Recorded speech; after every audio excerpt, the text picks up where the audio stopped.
Coucou! J'espère que tu vas bien. On se retrouve aujourd'hui dans une nouvelle vidéo qui va parler de santé mentale et plus particulièrement du fait d'aider nos proches lorsqu'ils vont pas bien. Parce qu'on peut être confronté à des situations dans lesquelles une personne de notre entourage est en détresse psychologique plus ou moins importante. Et généralement, on n'a pas envie de laisser ces personnes qui nous sont proches et chères dans leur mal-être. Donc aujourd'hui, j'ai donné tous mes conseils pour aider les personnes qui vont pas bien autour de toi en fait. Donc avant toute chose, je tiens à préciser que je pense pas qu'il y ait de solution miracle, ni de mots magiques ou de formules magiques pour aider quelqu'un. Je pense qu'avant tout, le temps est le meilleur ami de la personne qui ne va pas bien. Après, on peut quand même faire des choses pour aider la personne, mais je tenais juste à faire cette petite parenthèse pour vraiment bien rappeler que je suis pas là pour donner des solutions miracles qui vont marcher à tous les coups sur tout le monde, quoi. Déjà, un proche, c'est quoi en fait? C'est qui?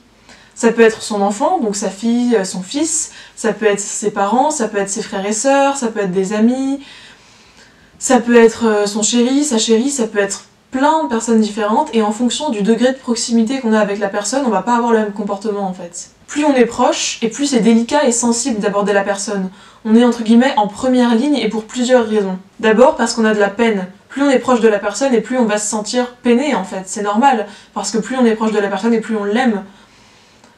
C'est normal de ressentir cette peine, on peut en parler mais il faut pas que cette peine devienne lourde pour l'autre et il faut pas en rajouter en fait tout simplement. Et ensuite on est aussi en première ligne parce que d'une certaine manière on peut se sentir responsable en fait de ne pas avoir compris avant, de ne pas avoir aidé, de ne pas avoir agi comme il fallait. Mais vraiment je pense qu'il faut pas culpabiliser, qu'il faut pas nous dire que c'est de notre faute si notre proche va mal, non seulement parce que généralement c'est faux, mais qu'en plus, même si c'est vrai, c'est juste pas constructif de culpabiliser de la sorte. Donc je pense qu'il vaut mieux se concentrer sur ce qu'on peut faire pour la personne plutôt que sur soi. Après, on peut aussi avoir peur de son comportement, peur de ne pas savoir comment aider. Il faut donc en premier vaincre sa peur de mal faire, de ne pas comprendre, de ne pas savoir quoi faire.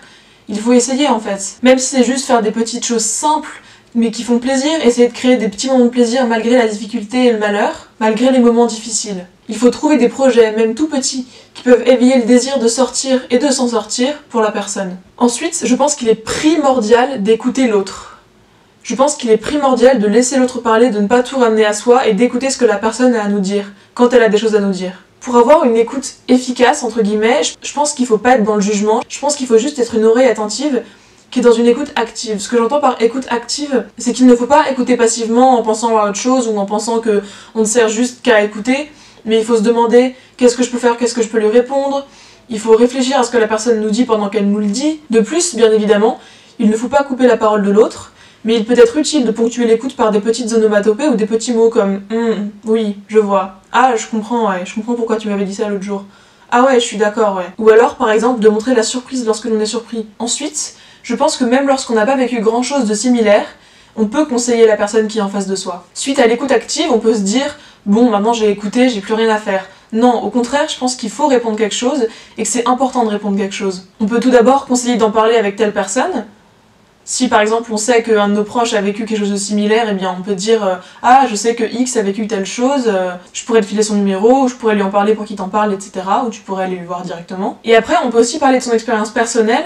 Même si on n'a pas vécu des choses qui sont extrêmement proches de ce que la personne vit, on peut ramener ce qu'elle nous vient de nous dire à quelque chose qui nous a été propre. Parfois, on a juste besoin de se rendre compte qu'on n'est pas seul et qu'on peut se retrouver chez l'autre. Et enfin, il peut être important de réconforter la personne en face de soi. Même si c'est des petits mots insignifiants ou qui semblent insignifiants, je pense que c'est important et que parfois on a juste besoin d'entendre du positif en fait. D'entendre que ça va aller, d'entendre que la personne est là pour nous. Essayer d'amener des choses positives dans la conversation peut être très bénéfique, je pense. Enfin, il faut savoir demander de l'aide lorsque c'est nécessaire. Il faut savoir reconnaître lorsque c'est grave et accepter qu'à partir d'un certain point, notre aide ne suffit plus. Après, il y a différents degrés de gravité. Si la personne dit qu'elle se sent très triste, qu'elle est pas très bien dans sa peau, etc., on peut lui conseiller de prendre rendez-vous chez un psy. Si elle dit qu'elle a prévu de se suicider dans l'heure, vaut mieux l'emmener aux urgences psychiatriques. Et ensuite, je pense qu'il est important d'accompagner l'autre chez la psy dans tous les sens du terme. Je dis pas qu'il faut venir à sa séance et s'asseoir à côté de la psy comme ça et écouter, pas du tout, mais je pense qu'il est important peut-être de venir avec la personne pour la première séance. Après ça dépend du degré de proximité que tu entretiens avec cette personne évidemment, mais je pense que ça peut être important de faire ça. Et puis aussi évidemment d'accompagner l'autre dans le sens où il faut le soutenir, l'encourager, lui dire que c'est normal, que c'est bien qu'il aille voir un psy, que c'est pas grave. Il faut pas que la personne pense que c'est parce qu'elle est folle. Et encore une fois, dans cette situation-là, je pense qu'il faut doublement réconforter en rappelant que ce n'est pas grave de demander de l'aide et que c'est normal lorsqu'on en a besoin. Donc dans les cas vraiment urgents, on peut aller aux urgences psychiatriques, par exemple je pense à celle de Sainte-Anne où j'ai déjà été plusieurs fois. On peut aussi aller dans les CAC, ce sont des centres d'accueil et de crise qui sont spécialisés dans les hospitalisations brèves. Après on peut aussi prendre rendez-vous pour rentrer dans une clinique, ou alors tout simplement pour aller voir un psy ou une psy dans un cabinet libéral, ou dans un CMP, c'est-à-dire une structure qui regroupe différents psychologues et psychiatres et spécialistes de la santé, spécialisés dans la psychiatrie et la psychologie j'entends, qui sont publics et qui peuvent aider la personne. Je pense que malgré ces craintes, il ne faut pas être trop lourd et trop envahissant. Parfois la personne a juste besoin de temps et d'espace en fait. Donc il faut réussir à cerner ce dont la personne a besoin, c'est ça le plus difficile je pense. Et j'en parlais avec des amis il y a pas longtemps qui me disaient mais en fait faut juste savoir ce dont la personne a besoin. Si une personne a soif, faut lui donner de l'eau. Et puis il y a un autre ami qui a dit ouais mais en fait si elle a soif, on peut lui donner de l'eau mais on peut aussi lui apprendre à aller chercher une bouteille d'eau. Et j'ai trouvé ça tellement génial comme réponse. Je me suis dit mais oui c'est ça en fait, il faut montrer à la personne qu'elle a toutes les ressources en elle pour aller se sauver entre guillemets. C'est un terme un peu fort, mais c'est un peu ça que ça veut dire aussi. Et en tout cas pour réduire son mal-être. Et pour reprendre l'analogie de l'eau, je pense qu'une fois qu'on a donné à boire à la personne, donc qu'on lui a, par exemple, qu'on l'a emmené aux urgences psychiatriques, qu'on lui a donné un traitement, bon, pas nous, mais le psychiatre par exemple, il faut aussi faire comprendre à la personne qu'elle a toutes les ressources en elle pour progresser et pour aller mieux.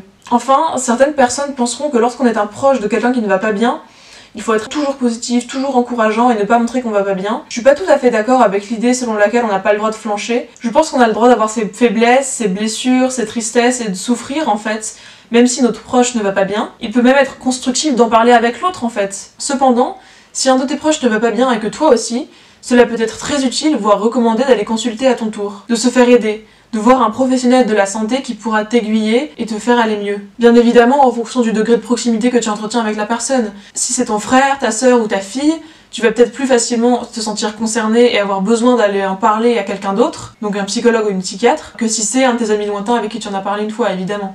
Si la personne qu'on aime et qui ne va pas bien est hospitalisée, il ne faut pas non plus hésiter à interagir avec le personnel médical, les médecins, les infirmiers. Cela peut être intimidant lorsqu'on ne connaît pas le milieu, et aussi parce que les soignants sont peu disponibles car très occupés, mais ce sont la plupart du temps des personnes très à l'écoute et qui font ce qu'elles peuvent. Communiquer par mail peut être important pour rappeler des choses importantes, comme les rendez-vous, ou pour poser des questions sur le protocole médical. Aussi pour se rassurer, car quand la personne est à l'hôpital, on a souvent peu d'informations.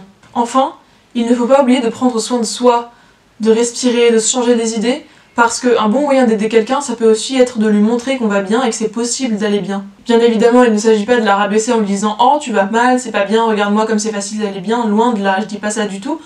Mais je dis vraiment que il faut toujours être dans un esprit positif, et même si la personne nous raconte des choses terribles, il faut pas lui dire que c'est une fatalité et qu'elle ne s'en sortira jamais. Finalement, avant tout, il faut l'aimer très fort et ne pas hésiter à lui dire. Voilà, cette vidéo est maintenant terminée, j'espère qu'elle t'aura plu. En attendant, je te dis à très bientôt et puis je te souhaite de passer une bonne journée, un bon après-midi, une bonne soirée, tout ce que tu veux. Ciao! Wouh, j'ai fini! Ah, je parle trop vite.